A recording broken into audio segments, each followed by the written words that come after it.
젊었을 땐 이렇게 될 줄 몰랐다. 열심히 일하면 돈 걱정 없이 살 줄 알았다. 하지만 50대가 되고 보니 현실은 다르다. 월급은 그대로인데 생활비는 점점 늘어나고 저축은커녕 매달 적자다. 이제라도 돈을 더 벌 방법이 있을까? 어떻게 해야 지금 상황을 바꿀 수 있을까? 중년이 되면 돈이 부족해지는 건 이상한 일이 아니다. 수입은 줄고 지출은 늘어난다. 직장에서의 입지는 좁아지고 기대했던 승진은 오지 않는다. 하지만 대출, 생활비, 자녀 교육비는 계속 지출된다. 그리고 무엇보다 중요한 것은 이제는 새로운 일을 시작하기가 쉽지 않다는 점이다. 젊었을 땐 기회가 많았지만 중년이 되면 선택지가 줄어든다. 그렇다면 지금 상황에서 현실적인 해결책은 무엇일까? 가장 먼저 해야 할 일은 쓸데없는 지출을 줄이고 현금을 확보하는 것이다. 첫 번째 방법은 집 안에 있는 물건들을 판매하는 것이다. 안 쓰는 전자기기, 오래된 카메라, 입지 않는 명품, 옷, 그리고 책장에 쌓여 있는 책들까지 중고 거래를 잘 활용하면 생각보다 큰 돈이 모인다. 요즘은 온라인 플랫폼을 통해 누구나 쉽게 물건을 팔 수 있다. 이것부터 시작해보자. 두 번째는 지출을 통제하는 것이다. 한 달에 몇만 원씩 빠져나가는 정기 구독 서비스를 확인해보자.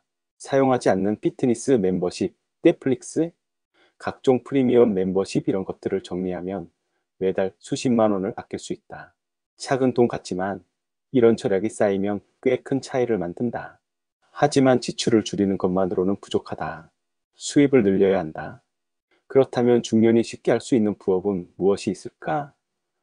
정해진 시간을 투자할 수 없다면 온라인에서 소규모로 돈을 벌 수 있는 방법을 찾아보자. 블로그 운영, 전자책 출판, 중고 물건 리셀링, 간단한 제품 판매 등 요즘은 온라인으로 작은 사업을 시작할 수 있는 방법이 많다. 중요한 것은 큰 돈을 벌겠다는 생각보다 작은 돈이라도 꾸준히 벌겠다는 마음가짐이다. 시간이 좀 더 있다면 직접 몸을 움직이는 부업도 고려할 수 있다. 요즘 배달 아르바이트는 자전거나 오토바이 없이도 할 수 있다. 차가 있다면 배달 대행을 하거나 택배 알바를 하는 것도 가능하다.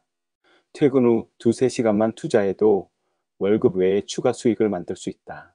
중요한 것은 지금 당장 할 수 있는 것부터 시작하는 것이다. 그리고 마지막으로 중요한 것은 장기적인 돈 관리 습관을 기르는 것이다.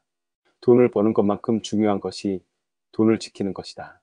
당장 급한 돈을 마련하는 것도 중요하지만 장기적으로 어떻게 돈을 모을지 계획을 세워야 한다.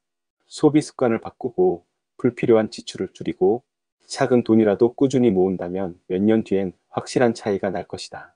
돈이 부족하다고 해서 그대로 포기할 필요는 없다. 작은 변화가 모이면 큰 차이를 만든다. 중년에도 돈을 벌 방법은 있다.